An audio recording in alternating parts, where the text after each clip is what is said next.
后来针对这场湘北市的警察局长拢参加的义警的餐会，红饼1000外只的加纸，行政院长苏贞昌讲，绝对无法度容忍，嘛希望莫有少数的害群之马，害到7万外的警察。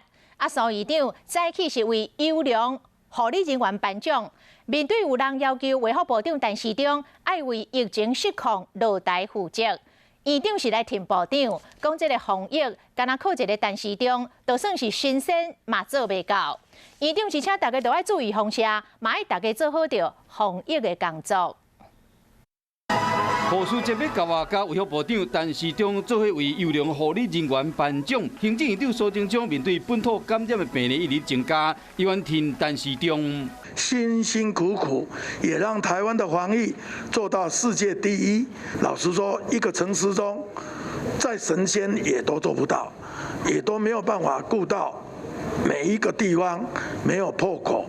爱烦恼还阁有这个乌道唱秋警界见笑，大遮济新北市警察局长参加的餐会，有2个大包天查甫人走去餐厅放家纸，这无法度用稳。还有黑道丢蟑螂到餐厅，不论他是对警察或者是对餐厅，都绝不容忍。希望警察也不要有极少数做得不好，害群之马，害到8万、7万多警察。中油天然气第3接收站增加150亿预算，向外塞455公尺，减少对桃园、大潭、海草带的破坏，以呼吁民间团体应接受。